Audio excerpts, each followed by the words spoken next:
आज हम भजन संहिता के 90 अध्याय का अध्ययन करेंगे। परमेश्वर के जन मूसा की प्रार्थना। हे प्रभु, तू पीढ़ी से पीढ़ी तक हमारे लिए धाम बना है। इससे पहले कि पहाड़ उत्पन्न हुए या तूने पृथ्वी और जगत की रचना की, वरन अनादि काल से अनंत काल तक तू ही परमेश्वर है। तू मनुष्य को लौटा कर मिट्टी में ले जाता है और कहता है, हे आदमियों, लौट जाओ, क्योंकि 1000 वर्ष तेरी दृष्टि में ऐसे है जैसा कल का दिन जो बीत गया, या जैसे रात का एक पहर। तू मनुष्यों को धारा में बहा देता है, वे स्वप्न से ठहरते हैं। वे भोर को बढ़ने वाली घास के समान होते हैं। वह भोर को फूलती और बढ़ती है और सांझ तक कटकर मुरझा जाती है, क्योंकि हम तेरे क्रोध से भस्म हुए हैं और तेरी झलझलाहट से घबरा गए हैं। तूने हमारे अधर्म के कामों को अपने सम्मुख और हमारे छिपे हुए पापों को अपने मुख की ज्योति में रखा है। क्योंकि हमारे सब दिन तेरे क्रोध में बीत जाते हैं, हम अपने वर्ष शब्द के समान बिताते हैं। हमारी आयु के वर्ष 70 तो होते हैं, और चाहे बल के कारण 80 वर्ष भी हो जाए, तो भी उनका घमंड केवल कष्ट और शोक ही शोक है। वह जल्दी कट जाती है और हम चाहते रहते हैं। तेरे क्रोध की शक्ति को और भय के योग्य तेरे रोष को कौन समझता है? हमको अपने दिन गिनने की समझ दे कि हम बुद्धिमान हो जाए। हे यहोवा, लौट आ, कब तक? और अपने दासों पर तरख खा। भोर को हमें अपनी करुणा से तृप्त कर कि हम जीवन भर जय जयकार और आनंद करते रहे।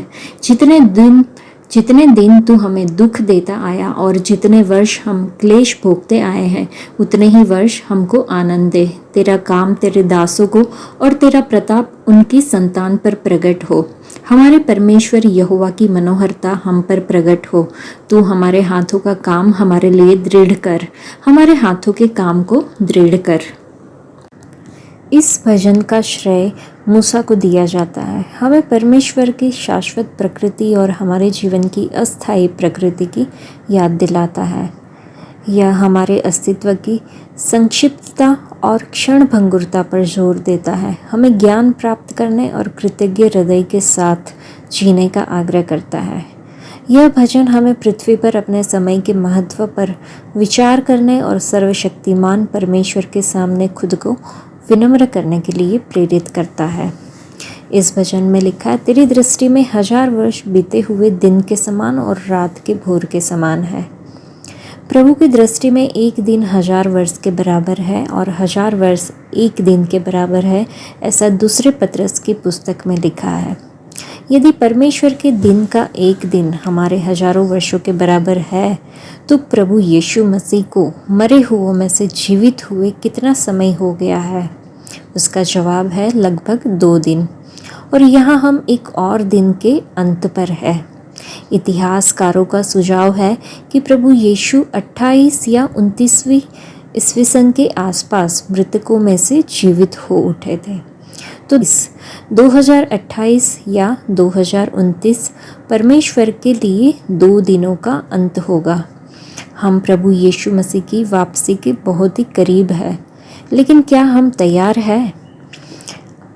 निर्गमन की पुस्तक में लिखा है कि और यहोवा ने मूसा से कहा, लोगों के पास जाओ और उन्हें आज और कल शुद्ध करो और उन्हें अपने कपड़े धोने को दो और तीसरे दिन के लिए तैयार होने दो, क्योंकि तीसरे दिन यहोवा सभी लोगों के सामने सीनै पर्वत पर उतरेगा। परमेश्वर ने इस्राएल से कहा कि वे अपने आप को शुद्ध करें और अपने वस्त्र धो लें, क्योंकि उनके वस्त्रों में अब भी मिस्र की मिट्टी लगी हुई थी।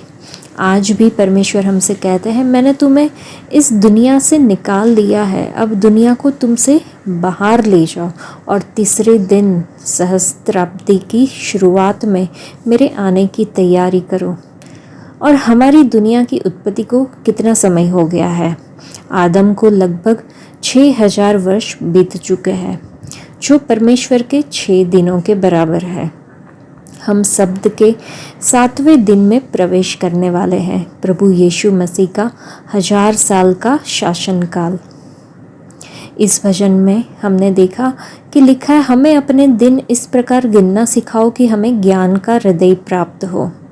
माना जाता है कि ये भजन मूसा द्वारा अपनी बहन मरियम और उसके भाई हारून की मृत्यु के बाद लिखा गया था। गिनती की पुस्तक 20 की घटनाएं उपासक को परमेश्वर की शाश्वत प्रकृति के विरुद्ध जीवन की कमजोरी पर चिंतन करने के लिए प्रेरित करती है।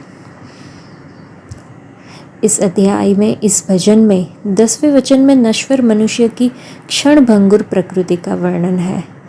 11वें वचन में परमेश्वर के क्रोध किसी ने नहीं मापा।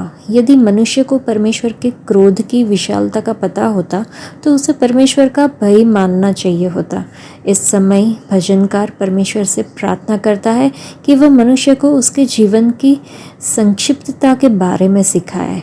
अपनी एक आसन्न मृत्यु का ज्ञान मनुष्य को परमेश्वर के तरीकों के डर से अपना जीवन जीने में मदद करेगा। मृत्यु का यह ज्ञान मनुष्य को ज्ञान से भर देगा। नीति वचन के 9वें अध्याय में लिखा है, 10वें वचन में, यहोवा का भय मानना ज्ञान का आरंभ है। इसलिए जीवन को अच्छी तरह समझने के लिए परमेश्वर का भय आवश्यक है। जीवन और मृत्यु की अनिश्चितता हमें परमेश्वर को समर्पित पवित्र जीवन जीना सिखाती है। परमेश्वर के अलावा कोई नहीं जानता कि कल हमारे लिए क्या होगा। परमेश्वर ने हमारे लिए निर्धारित सभी उद्देश्यों को पूरा करके अपना जीवन प्रभावी ढंग से जीने में हमारी मदद की। हे प्रभु, हमें अपनी इच्छा जानना और अपनी इच्छा के अनुसार जीना सिखाओ। आज के लिए इतना ही। परमेश्वर आप सबको आशीष दे। धन्यवाद।